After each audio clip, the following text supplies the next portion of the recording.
Well, we are delighted this morning to be here in Farmers Branch, Texas, with none other than Ed Bonneau of Bonneau Companies. Ed is a gentleman who is not only a very successful business person, but a guy who has done a lot of great things for the Dallas and the Farmers Branch communities. And so, Ed, we are excited about being with you today. I got to tell you that you're also a personal hero of mine.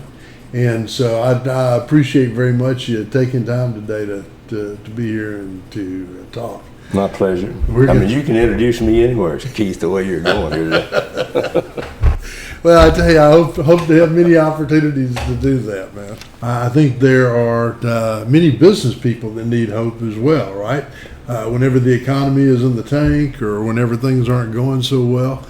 And then there are entrepreneurs, young entrepreneurs thinking about starting companies. And Ed, I'm just going to pick up there. You were a young entrepreneur thinking about starting a company. What were some of the things you were thinking about in the early days as you began to plan what would become the Bonneau Sunglass Company? Well, mainly I was thinking about how can I make enough money to feed my wife and 3 kids at that point. I mean, that was number one. I didn't do any great, wonderful planning prior to that, but how can I get into something meaningful that would provide support for my growing family? Yeah. So. Yeah. What were the early days in the company like? Tell me about, I know that you involved your wife Barbara in the company early on, and how did that look? What did the Bonneau companies look like in the early days? Well, this is very important, Keith. You know, we had a family company. We didn't follow any guidelines. When we needed somebody, we grabbed the next one we could find that was standing close to us. A lot of times, they were family or relatives. My children at that point were too young to be much help, but you know, Barbara worked there. She reached out and got a niece, and she came to work and became my assistant. And we kept grabbing those people, and then when we needed somebody else, they'd get a friend, and that friend would come to work. And you know what? We just all went to work one morning and see what we could do that day. Yeah, every day was a new day, right? And to begin, you know, we just wanted to survive. Yeah. I mean, we didn't have a long-term plan that in 10 years we're going to be doing this and that. We wanted to eat this day. You were really focused on, you know, the commandment that we just worry about today's problems, right? We were, and we had no choice but to focus on that. Yeah, we really did. And so as the company began to develop, you guys were selling sunglasses into retail establishments. Yes. Predominantly pharmacies, is that right? Or also in the beginning, that's true. Pharmacies and department stores. Okay. Retail stores. And what were some of the inventory concerns and that sort of thing that you had back in the day? How you got your product and all that sort of thing? Yeah, well, we went through a process of getting product. When we started, we bought it where we could find it. Yeah. Barbara and I, to start our company, got in a car and drove to New York City, parked under the Hilton Hotel, and went down the street knocking on doors on Fifth Avenue. Wow. We looked up sunglasses. In those days, we had yellow pages. You probably know what that is. I do. I remember the yellow page. Young people probably doesn't know what I'm talking about, but you know, we just looked up sunglasses. We started down the street to see if we could find someone who would sell us sunglasses. Now, at that point, we had no money. Right. But we were hoping to get money to purchase these. And so we found a guy who was trying to get rid of his inventory, and we came to a price, and we came back to Dallas, and I went to my local banker, which is 180 miles from here, out in the tiny town of Dodson, Texas, and said, "Hey, I need some money." So he loaned me some money. Wow. We paid for those. Do you remember what that first order of sunglasses was? I mean, do you remember about how many sunglasses or how much inventory you had to buy initially to get into the business? Yes, I do, and it was awful. We basically bought, this fellow we bought from had gone into business the year before. So we basically bought his leftovers. Whatever he had left, the inventory he had left, that's what we started with. And because that's all we had. It was some good things, and some weren't so good, but certainly wasn't a complete line that covered all the breadth of men and women and children and boys and girls and what have you. But it was products. It was product. And then we found some brokers in New York that had inventory. We bought a little stuff from them and put that together. And so it was a line that would probably embarrass me today, but when that's all you have and that's your only child, it's beautiful. It's beautiful. Okay, so the inventory wasn't quite what it grew to over time.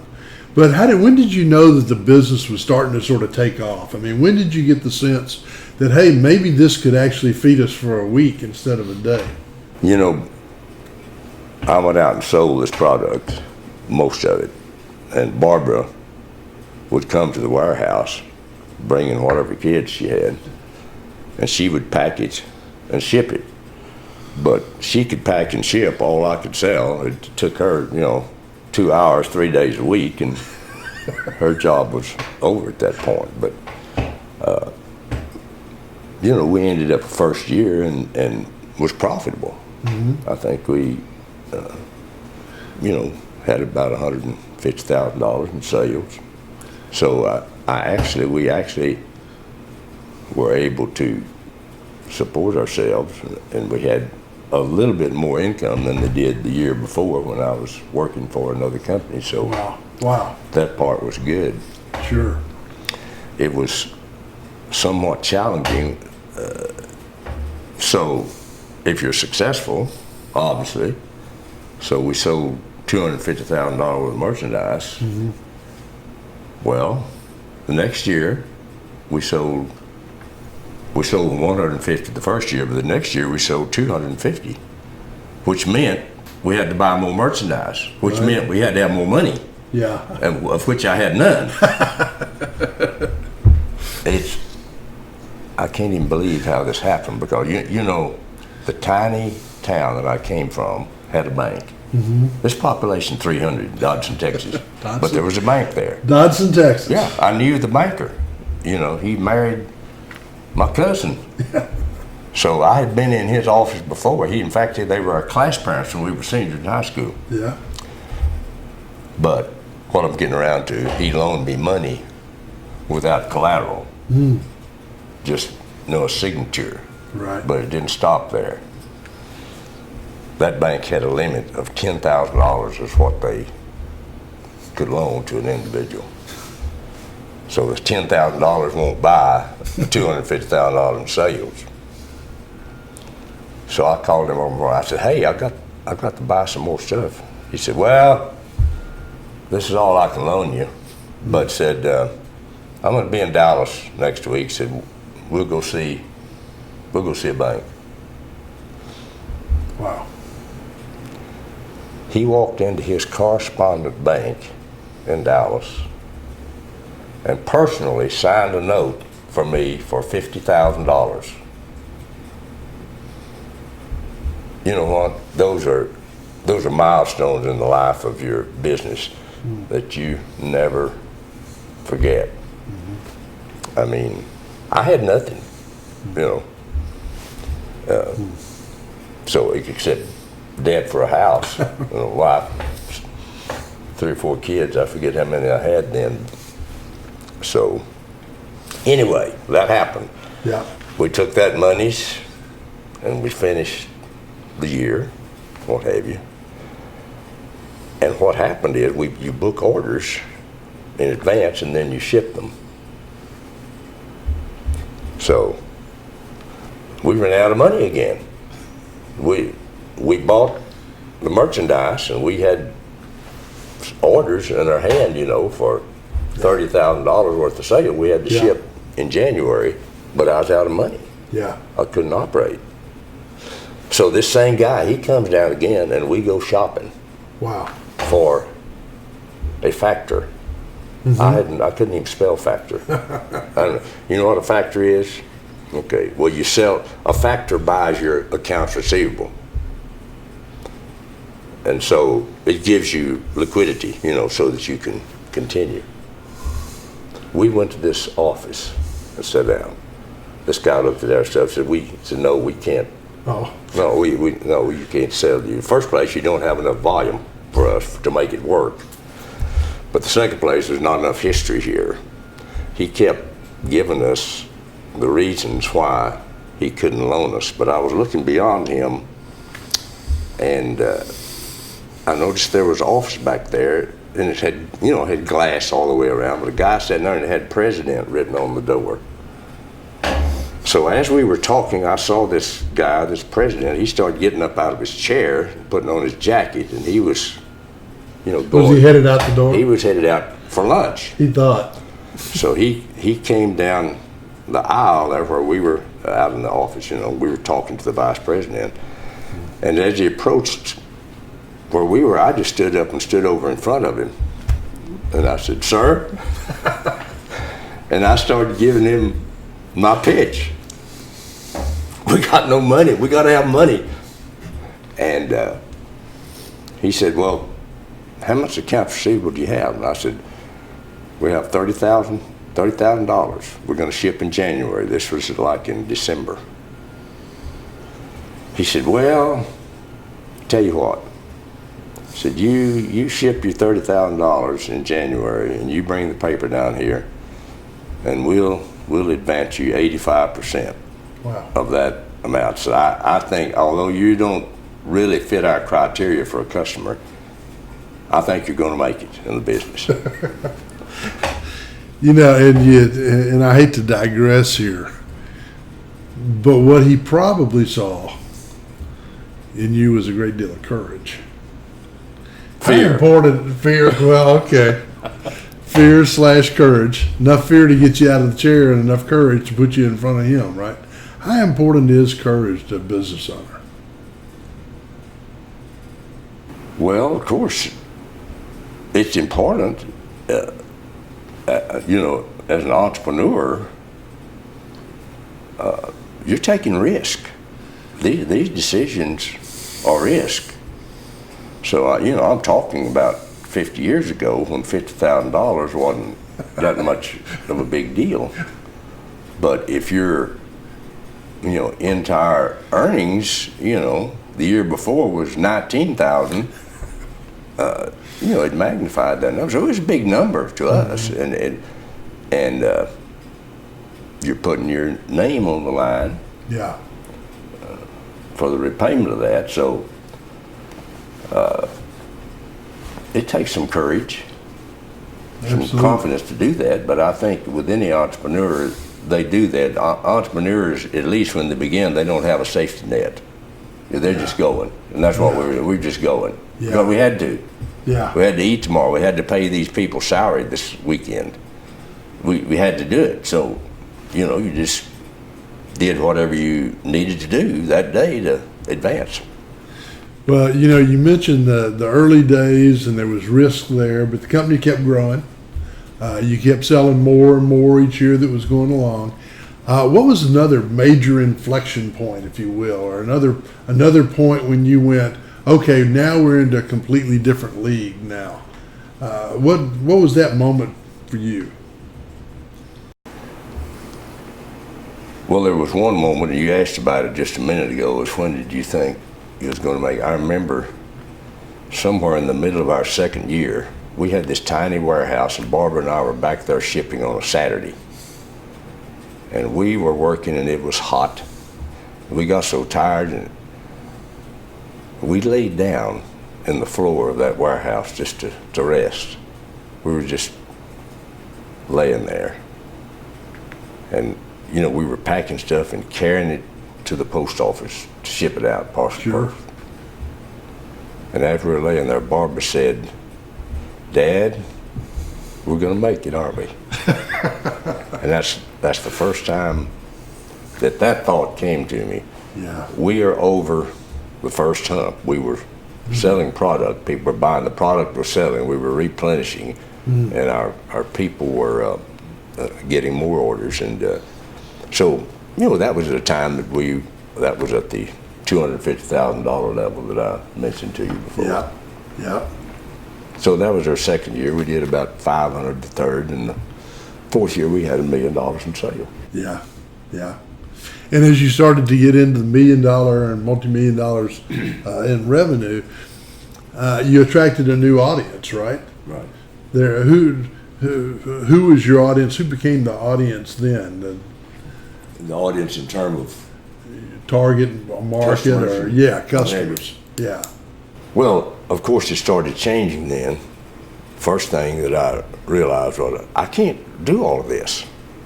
So I had to hire a guy who would stay with all the salespeople and take care of their needs and encourage them and teach them and what have you. So I hired a sales manager. And then we just had anybody we could grab keeping books. The bank was loaning me money based on these books, but I didn't have a bookkeeper. We called them bookkeepers back then, you understand? Yeah, I understand. So I hired an accountant, a guy that had an accounting degree, and So now I had an inside guy, I called him, an accounting degree, and I had an outside guy, the sales manager, which freed up time for me to start thinking about the marketing and the type of product we needed to get and how to improve our displays and all the things, and what the customers were saying, of course, listening to what they had to say. Now, in the beginning, they had to take what I had, Keith. Yeah. It didn't make any difference. They didn't need it or it wasn't the right stuff. Brother, they were going to get it. You can only sell what's in the wagon. Well, and I know that at some point, one of the major retailers came to you and said, "Hey, Ed, we like what you're doing. We want to buy a bunch of your product," and that posed a whole new set of challenges, right? Well, it did. For instance, the sales manager, he had some time to do different things. We were selling mostly independent drugstores and department stores, but he started calling on these chain stores. We couldn't have handled a chain store in the beginning because we wouldn't have had enough product. So you could have handled a location. Yeah. So we started selling regional drug chains, and they became customers, and they would have stores, 60 to 100 stores and what have you. Yeah. And that began to develop, and that led to other things. And next thing you know, okay, now how about 7-Eleven? Well, it's a little different ball game. When 7-Eleven said yes, that was 7,500 stores. Wow. That's more than we had all the others combined, Yeah. When Eckerd Drug said yes, that's another 1,500 stores. Wow. So, you have to do different things. And those customers require different things. They require a different level of attention, and they require a different level of everything. In fact, you have to spend a lot of time finding what does this customer need as opposed to that customer and whatever. So that goes on and on. There was one point in our business, Keith, that we had 10,000 customers, $10,000. When I left our business, departed our business, 5 customers were doing 85% of our business. Wow. So that is a major change in the way that you go about doing business. Sure. Heavy concentration in a very small number of hands, right? Right. Which and that can be a wonderful thing. Yeah. When all is going well, right? What can happen though? Also under those circumstances. Yeah, well, you get a big one, then you immediately have to go out and get another big one. Because if you have one big one and they're 30% of your business and they say no next year, that can take you down the drain. Yeah. So, of course, the search doesn't end. You just start adding up. Once you have 10 big ones, then if you lose one, you can stand, that loss. Yeah. And so, it's just the evolution of the sales part of the business. It keeps growing, keeps getting bigger. Well, one of the things that I've always loved about what you did was you saw the Foster Grant name out there and available, and it wasn't quite as high profile as it had once been, right? What were you thinking about when you decided to go out and acquire the name in the brand that went along with Foster Grant? Yeah, well, Foster Grant was a big name, a big brand in our industry, and they once were the largest, and they fell on hard times. They were a big corporate entity, and they were a piece of other business, and that was part of their downfall. Is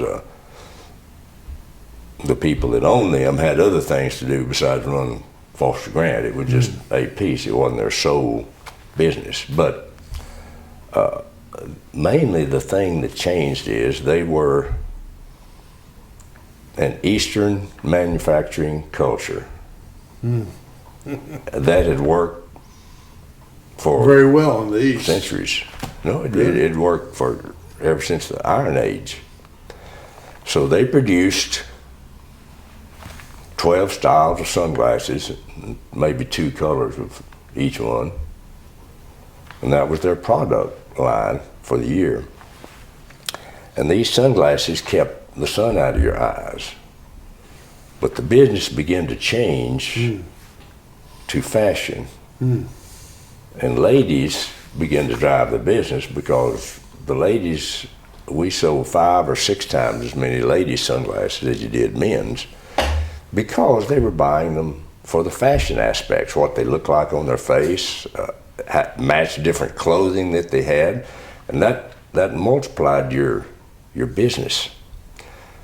We could have 100 different styles with 4 colors in each one every year, and if one of them faltered, we just took it out of the line and put something else in its place. They were a manufacturing company that once they decided to design a color, they had to run 50,000 pieces or they couldn't make money. So that was the big thing Foster Grant was fighting and the reason they got into trouble. But we knew it was a great name, and we went after it and was able to acquire it. And then from there we started, putting the fashion and the shorter, how do I say this? Short runs. You could do shorter runs Yeah. of product, and test them, see what the market was asking for. Yeah. And that was the big difference. And Ed, you talk about those shorter runs and all that. I mean, that's a trend that continues in business today. You're seeing a lot of industrial companies that were, used to those long runs, manufacture a gazillion of whatever, and now their customer wants 10, not a gazillion. Yep. And so they're having to adapt, as you guys did, and they're having to understand what who their new customer is, and things they want, right? Yeah. As you grew, then, were you thinking about selling? I mean, obviously, the discussion that we're going to get to has to do with succession and all that sort of thing. But were you thinking about selling, or what prompted you to? Could we just skip this part of the interview? And so we will. We will. No, I asked you a question. Okay. I'm kidding you. Okay. I had no plans Okay. to answer your question. I had no plans for leaving this business. I love this business. I was, I never even thought about seeing that far down the road. Yeah. We were selling, we were growing, we kept going. Wasn't too long before we were a major force in the country. And you are a type A personality, so you weren't thinking about right. Kicking back. You were thinking about how do we keep this growth going, right? So actually someone approached us. Wow. It was a company that we had done some business with, but they were in another field. And I started getting these inquiries, about people that were interested in buying. I never paid a lot of attention to them. I thought about them, but I didn't pay a lot of attention to them. We got reasonably close. We got into some more lengthy discussions with a couple of them. Okay. About the sale. And the timing is what put me into the sale mood. We had a major company that almost took us down.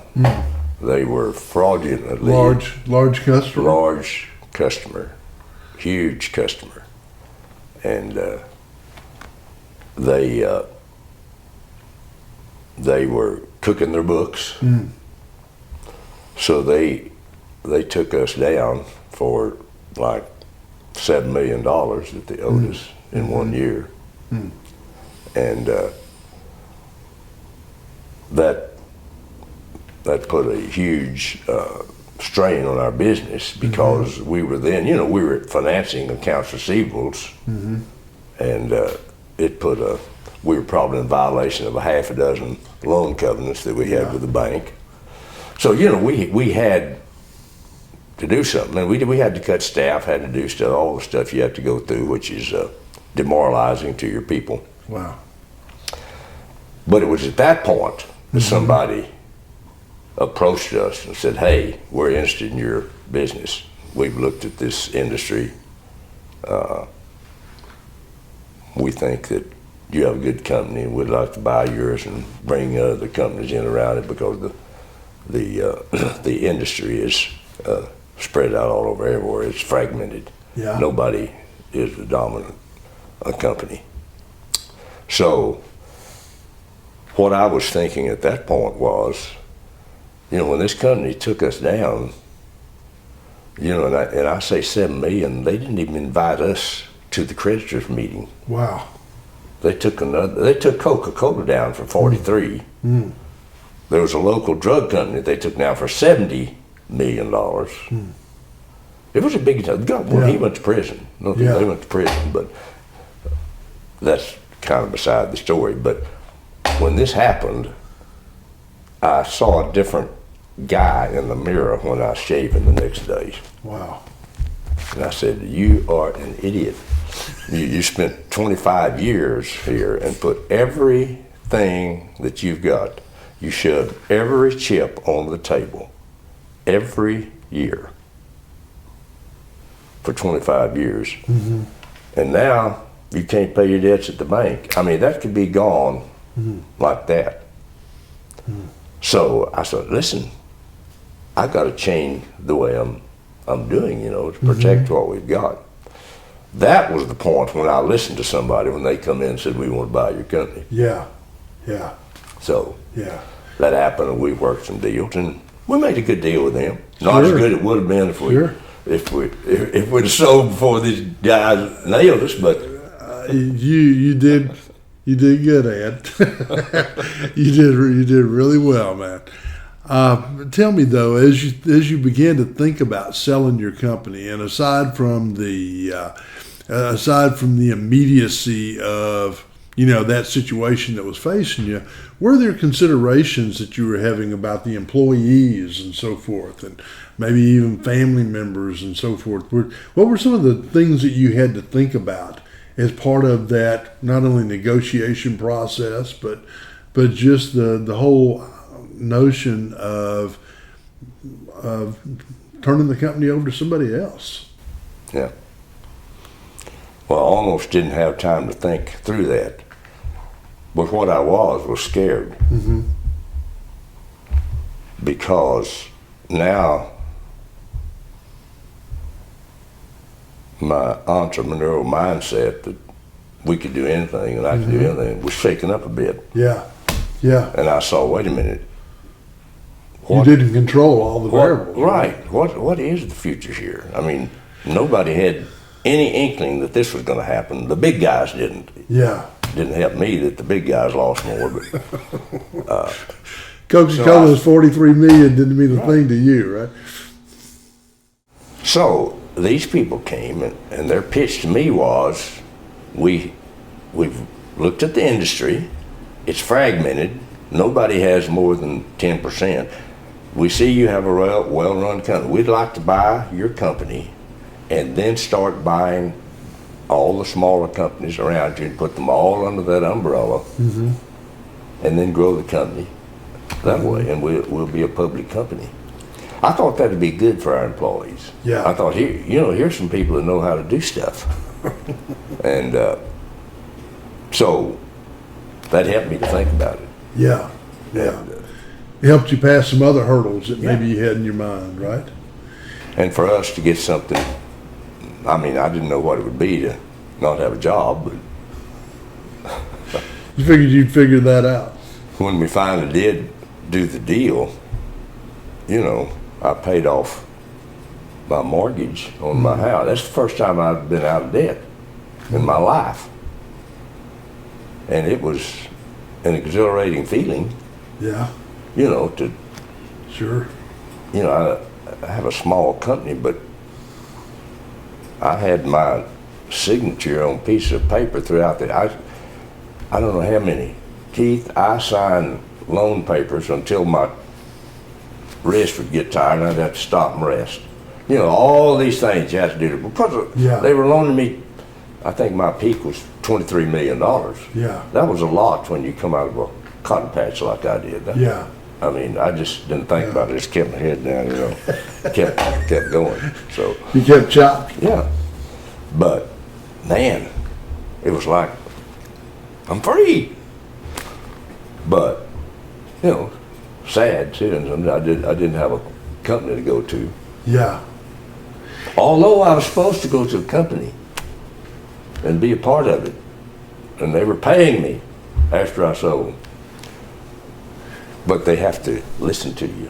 Yeah. Yeah. And when it's their money, I mean, they didn't do me wrong, that they didn't, but it wasn't like when you own the company. Yeah. Your opinion wasn't Right. the final say Exactly. anymore. And you talk about the sort of the psychological impact on the business owner too, of having turned your baby over. It was everything for 25 years, and now it is somebody else's child to grow. What sort of advice would you give to a business owner who is thinking about, hey, can I do that or not? Can I really turn my company over to somebody else? I tell them to go talk to Greg Hext. That's the first thing. I know you interviewed him not long ago. Sure. He had all the things that you ought to think about and the reasons and the positioning of your company to maximize the thing, none of which I followed or even thought about. How does one know when it's time to sell their business? I think there's several things to think about. One could be just health concerns, with where are you? Are you having health issues? Secondly, do you think the business has peaked out with where it is? Does it need a lot of capital or some type of injection of capital for it to grow? Maybe it can't grow organically very quickly. Maybe the market is changing that it's in, but it could be that it's very profitable. Yeah. And right now, valuations are very high. It could be simply from that viewpoint that, can I get enough for it that it's time to take a payday? Well, you talk about valuations being high. We had a client the other day who finally parted with their business for 11 times earnings. Is that the sort of valuations you see, or what typically could a business expect? There range all over depending on, if, for instance, a service business is going to sell of some kind of multiple. If not Greg, there's other professionals in the business that would help you to think through that. Yeah. And I think it's a normal thing that entrepreneurs, they fall in love with their business. So that's their baby. I mean, we never had an ugly baby. And we never had ugly business. I mean, we loved that business. I loved that business, which blinds you to certain aspects of your business and vulnerabilities. So, but these guys, these professionals can help you think through that. Sure. And over a period of 2 or 3 years, if you want to sell, can help you to position your company.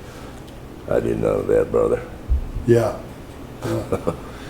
Well, But I can be the bad example for everybody no, I think you're a great example. Let me ask, as you have looked back now over the years, and you've got a number of offspring who have their own businesses, and they're successful in their own right. What sort of reflections have you had about maybe things that you feel like you taught them along the way, or that they learned maybe from observation along the way that have been helpful to them?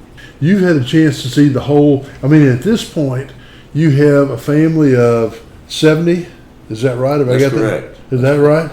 Okay, so you got 70 combination of children, grandchildren, great grandchildren. Exactly. All right. Yeah. You sold your company a couple decades ago, and you've had the benefit of now watching the benefits of those resources as well as some of the challenges. What sort of advice might you give to business people about that? Well, first thing is, if I would tell every one of them, if you have this itch to go into business for yourself, and it stays with you for a while, I would just say you need to scratch it. You need to do it. It is a fantastic.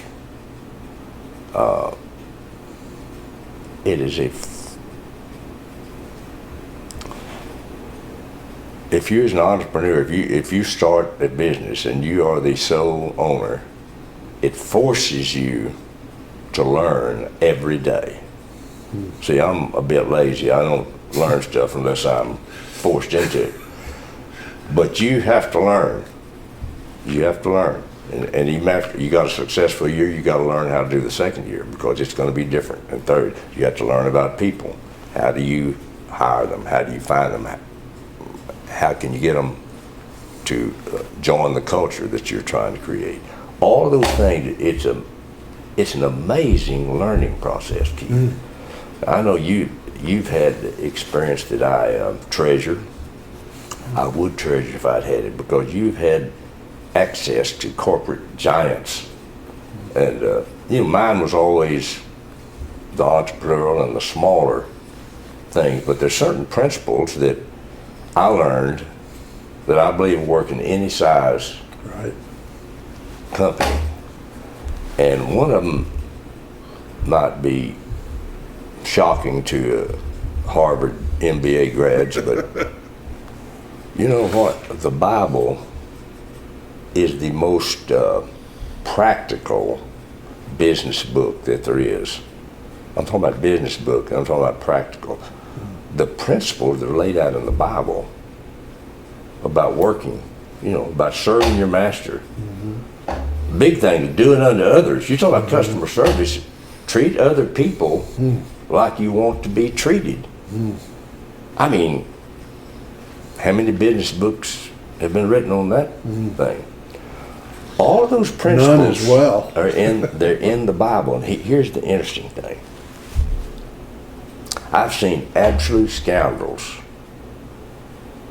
start a business. I had some for competitors. They reach over and take these Bible principles, take it out there to bring it out, and they are using it in their business. They don't even know it's a Bible principle, but they are using it and using it well. It works because it's an eternal principle. Yeah. And they work. So, also, you know what? You need to think about